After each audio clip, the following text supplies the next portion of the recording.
Donc là, bonjour, c'est une petite vidéo pour vous expliquer l'objectif final de ce TP2 au niveau de la conjecture, donc au niveau de la partie A. Donc là, on va utiliser un logiciel de géométrie dynamique, mais qui ne sert pas à faire que de la géométrie, qui s'appelle GeoGebra. Donc c'est un très bon logiciel pour faire des mathématiques. Donc la première phase de la conjecture de ce TP2 au niveau de la partie A, c'est de faire la figure dynamique que vous avez sous les yeux. Donc j'ai paramétré une variable qui s'appelle un curseur sous GeoGebra. On verra comment on fait dans la phase 1. Donc j'ai fait varier cette variable entre moins pi et pi, puisque ça va me décrire dans mon demi-cercle trigonométrique ici, ça va me décrire la longueur de l'arc de cercle AM, qui varie donc entre moins pi et pi, puisque le demi-disque est de rayon 1. Et c'est ça qui est variable dans ma figure. C'est ça que je fais déplacer un point M sur le demi-disque de rayon 1, qui varie avec l'angle AOM, justement. Donc par exemple ici, quand je fais varier ma variable angle, mon point M varie, de telle sorte que l'angle AOM soit égal à la valeur de mon curseur ici.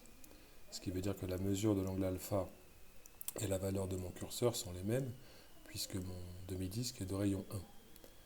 Et donc à partir de là, vous décrivez toutes les positions possibles du triangle ABM dans votre demi-disque, et vous pouvez faire mesurer l'aire de ce triangle avec ce logiciel et voir s'il y a une position du point M, donc une position angulaire du point M, une valeur du curseur ici, de la mesure d'angle qui est ici.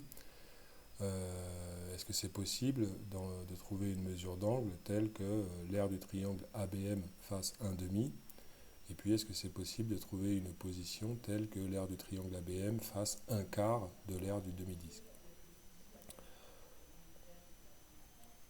Ici, vous pouvez faire afficher l'aire du triangle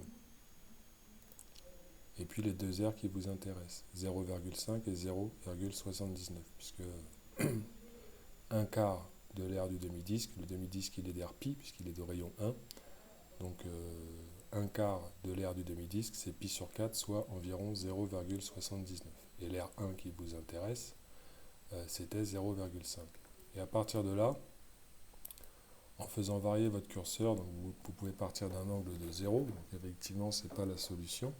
Et ensuite, vous pouvez faire varier votre curseur avec la souris ou avec les touches directionnelles gauche-droite du clavier, c'est plus précis.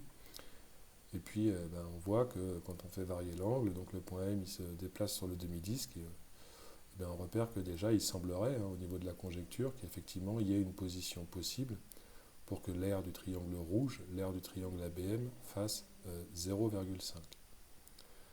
Et par symétrie, on voit que s'il y a une première solution ici, il y en a sans doute une deuxième par symétrie par rapport à l'axe des ordonnées.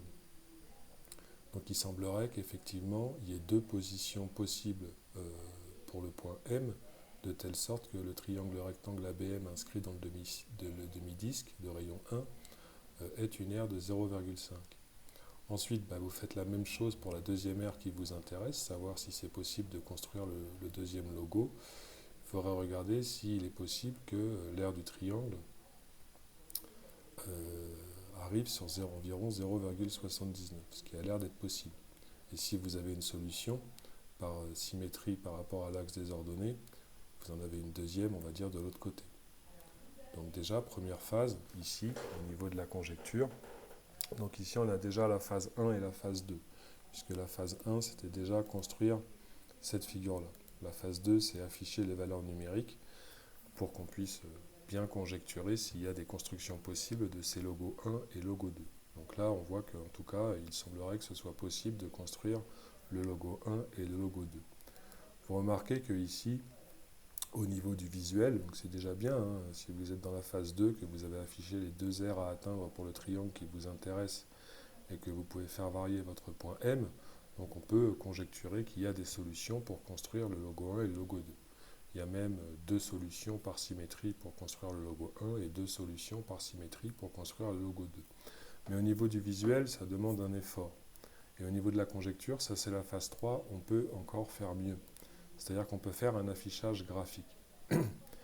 Ici, j'ai construit le point sur le deuxième graphique que j'ai appelé R du triangle.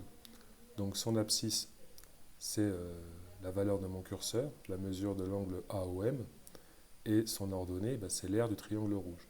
Ce qui fait qu'ici, j'ai un aperçu visuel de l'évolution de l'aire de mon triangle rouge en faisant en fonction de la valeur de l'angle AOM.